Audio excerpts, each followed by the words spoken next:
The previous talks in this series have dealt with revolutions of the left. It may seem a little odd, therefore, to include Hitler in this company, for surely National Socialism was a movement of the right. Goebbels did, after all, boast that we have abolished 1789. You may well feel that this view comes fairly close to the truth, but it is a point of view which needs to be argued, not just assumed. For there has certainly been no lack of historians who have thought of National Socialism as a revolutionary movement of one kind or another. In the immediate aftermath of the Third Reich, for example, there were many who referred, understandably, to a revolution of destruction. In subsequent years, attention focused on the revolutionary political style of the Nazi Party and on its transformation of the German political system once in power. More recently still, there has been heated argument over whether it is possible to talk of Hitler's social revolution. I will be touching on some of these points and trying to suggest that it was the contradictory nature of National Socialism itself which helps to explain many of these different views. Before I go on, though, it may be helpful, first of all, to point out that I'm not going to be talking principally about Hitler the man. The issues raised by our central question are probably best considered if we widen the angle of vision from the Führer personally to National Socialism as a movement. I want to start by looking at the situation in the opening months of 1933, after Hitler had become German Chancellor in January of that year. The Nazis proclaimed a national revolution. Everything must change, they said. Among the prominent leaders, the most blood-curdling pronouncements were those of Hermann Göring. But the most insistent calls for revolutionary change came from the brown-shirted stormtroopers, or SA, who numbered 700,000 in January and over 2 million by the summer. As one of its leaders, Edmund Heines, said at a rally in June, "The SA demands the continuation of the German Revolution. It declares that whoever is not with us is against us." Heines made the threat clearer still when he suggested that this would be a revolution from below, carried out by the brown shirts themselves. But there's another side to this story, and that is the constant stream of complaints from Nazi leaders that the revolutionary enthusiasm of its supporters was getting out of hand. Interior Minister Frick sent out a circular in March in which he noted that business confidence and the authority of the state necessary to breed such confidence was being seriously damaged by what he called arbitrary actions. He concluded, "In the interest of public security and order, I request that these excesses be energetically opposed." Many stern demands of the same kind came from Rudolf Hess on behalf of the Central Political Committee of the Nazi Party. Hitler himself struck a similar tone. Addressing the brown shirts on the 10th of March, for example, he opened by proclaiming that a revolution had already taken place in Germany. This was hardly the stormtroopers' view of things, and Hitler went on in a way which is even more unwelcome to his audience. Individual acts of violence were ruining the reputation of the regime at home and abroad. Those who behaved in this undisciplined way were to be handed over to the police. He continued, "The molesting of individuals, the obstruction or disturbance of business life must cease on principle. You, comrades, must see to it that the national revolution of 1933 cannot be compared in history with the revolution of the knapsack Spartacists of 1918. Amid all the rhetoric of revolution, therefore, Hitler did not want there to be any confusion between the left-wing revolutionaries of 1918 and what the Nazis were doing in 1933. Theirs was a legal revolution. It was to be controlled from the top, and it had clear limits. As Hitler said bluntly in July 1933, the revolution is not a permanent state of affairs. What are we to make of these apparently reluctant revolutionaries? Well, the leadership was hedging its bets in the first months of 1933. At that stage, it's worth remembering, Nazis constituted only 3 out of 11 members of Hitler's cabinet. Nor was it then at all obvious how much resistance the Nazis would encounter in the streets, or how vigorous it might prove to be. In fact, the resistance proved remarkably ineffective, not just because the Nazis terrorised their opponents, but also because of the air of legality they created. But there's a second, equally important point to make here. The new government had to try and satisfy different groups with different points of view. It needed to mollify its own impatient rank and file, brown shirts, party activists, members of the Nazi factory cell organisation, and it had to act in a way which appeared consistent with the sense of purpose for which so many people had voted. At the same time, the confidence of the business community, and at least part of the political establishment, was essential, and so was that of the army. So here, therefore, it was a matter of not rocking the boat. The question whether Hitler was a revolutionary cannot, therefore, really be answered without recognising that National Socialism meant different things to different people. To make the importance of this clearer, I want now to go back to the years before 1933 and consider why people supported the Nazis at all, or, no less important, failed to oppose them. In the middle of the 1920s, the Nazi Party was in the wilderness politically. By 1932, it was the largest single party in the German Reichstag, winning over 37% of the total vote in July of that year. How can this be explained? If we recall our central question, one answer might be that Nazi popularity was based on the revolutionary critique they offered of the system. They had plenty of raw material, after all, the Versailles Treaty and the reparations payments which followed from it, the parliamentary horse trading which gave the Weimar Republic such a bad name, and the economic distress and panic caused by the Depression after 1929. And the Nazis certainly played vigorously on these themes, attacking both the politicians associated most closely with the Republic, the Social Democrats, Liberals, and the Catholics of the Centre Party, and attacking the anti-Republic politicians on the right, the moth-eaten eagles, as Hitler called one group of them. It therefore seems plausible to think of the National Socialists approaching German voters in a new kind of way.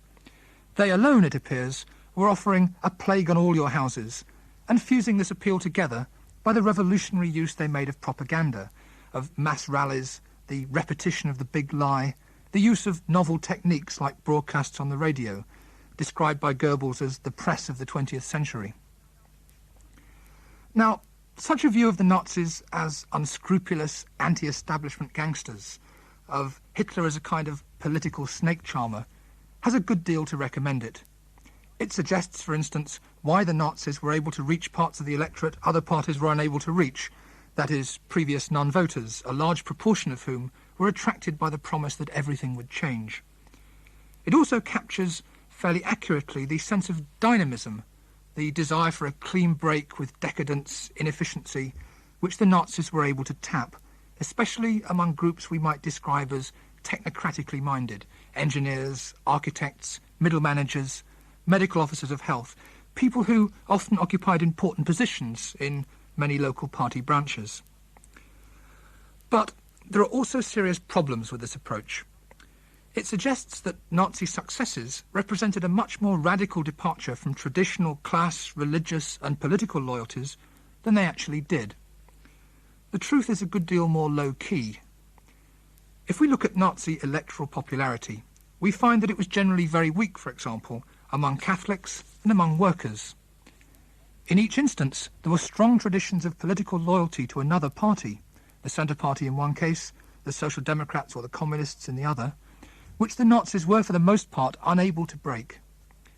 Hitler's support therefore came principally from Protestant Germany, and even here it came mostly from the increasingly desperate middle ranks of society, from small businessmen and shopkeepers, farmers and craftsmen, white-collar workers and professionals, people whose material and social fears during the Depression led one contemporary to talk of moral panic amongst them.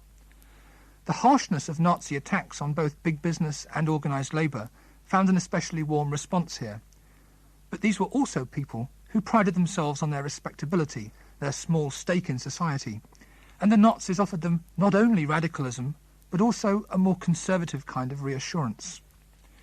On top of that, Hitler himself embodied the Nazi appeal to small-town provincialism.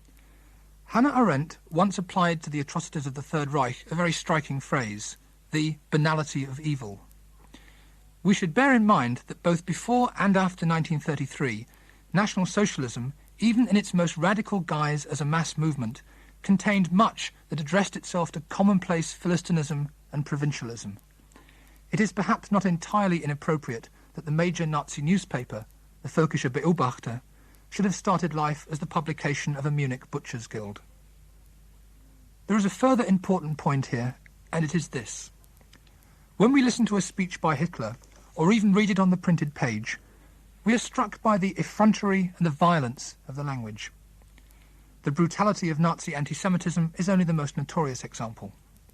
But we need to remember, difficult though it may be, that the currency of political debate during the closing stages of the Weimar Republic in particular made Hitler's language and ideas seem rather less violent, for many at least, than they appear today. There were many points on which the conservative and nationalist opponents of Weimar had already defined Germany's problems in such a way that Hitler looked more like a vigorous version of themselves than an outsider violently at odds with all established political values. It was not just Hitler, for example, but the right and many in the centre who bitterly attacked the Western powers and the supposedly malign role played at home by Jews, liberals and social democrats. In the same way, when the Nazis talked of the need to curb the power of the trade unions, when they attacked artistic decadence, and when they argued that women belonged in the home during a time of high unemployment, they were only expressing what had already become a consensus in conservative nationalist circles. This is of some importance for our central question. Even for his more radical supporters, Hitler combined a double appeal. He was a man of action who offered a new sense of purpose. He was also a politician who traded on small-town prejudices and material self-interest in an idiom which had been made respectable by the right. And for the conservative establishment itself, Hitler offered a similar dual attractiveness. To the landowners, businessmen and generals, Hitler was a possible saviour both from democratic muddling and from the threat of communism. In one sense, therefore, he offered a clean break, but in another sense, he stood for reassuring continuity. While attacking attempts by the conservative establishment to rule without a parliamentary majority, he also benefited from the growing anxiety in conservative and business circles by projecting himself to them as the one man who could stop the drift to communism. His meetings with leading industrialists in these years were not simply a means of raising badly needed money for the Nazi Party, although that was certainly one reason for them. They were also an attempt to confirm his position as a resolute but ultimately respectable national leader who would come to terms with pressing economic, social and political problems without opening the door to the left.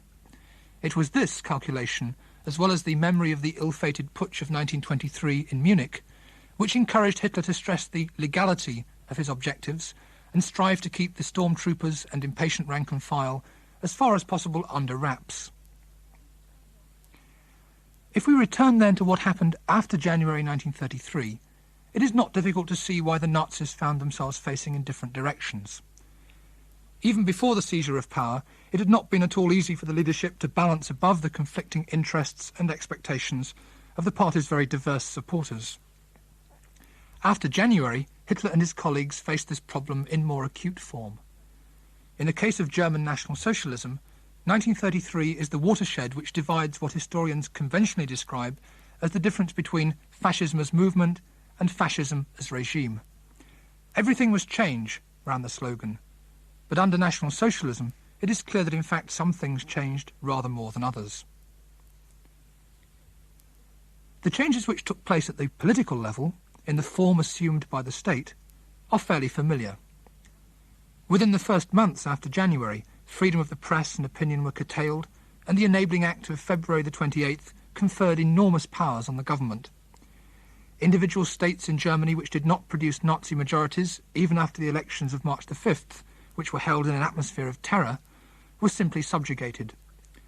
As part of the same process of Gleichschaltung, or coordination, Germany had, by July 1933, become a one-party state. These measures, and the many others which followed, certainly signified a much greater break with the previous political authority than was the case in, for example, Mussolini's Italy. And yet, one must say that the Nazis did not overturn the state in Germany so much as they came to terms with it, even if the terms were, to a considerable extent, their own.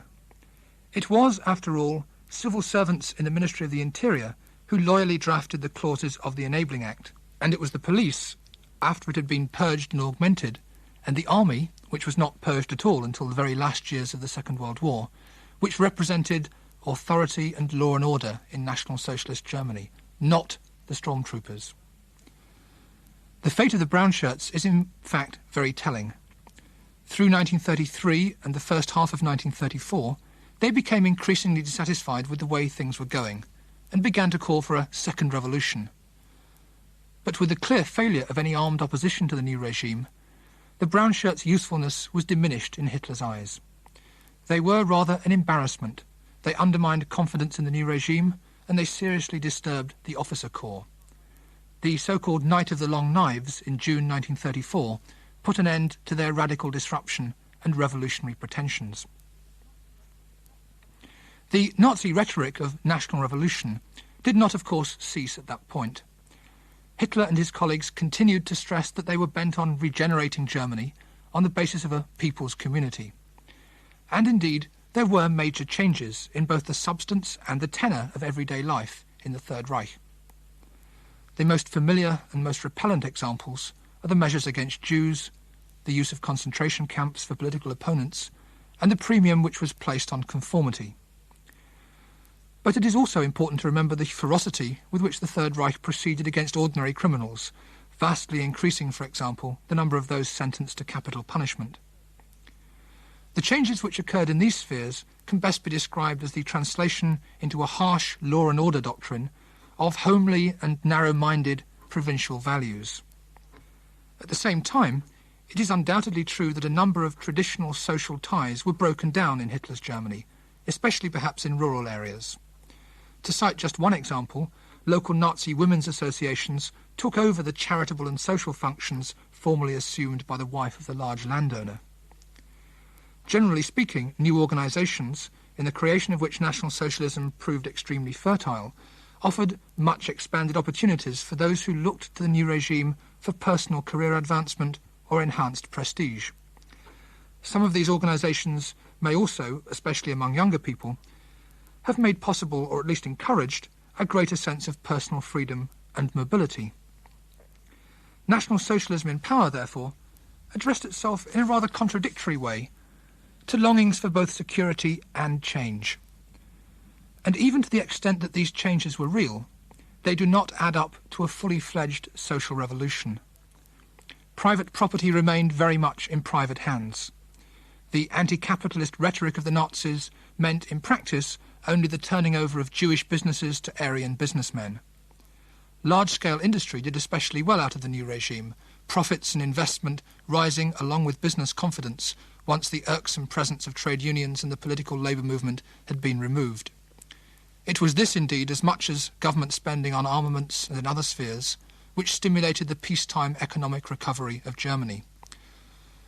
Not only the working class, but also the farmers and small businessmen who had lent the Nazis such electoral support came off relatively badly. While there were many individual exceptions, it is generally true that the existing relations between the classes were reinforced rather than overturned. The economic and social status quo was confirmed, not undermined. When you take the points I've made and look at them as a whole, I think you're left with a pretty clear conclusion. If you only look at the surface appearance of National Socialism, it seems revolutionary. But the more you look beneath the surface, at the interests involved and the functions served by National Socialism, the more it appears as a radical form of conservatism.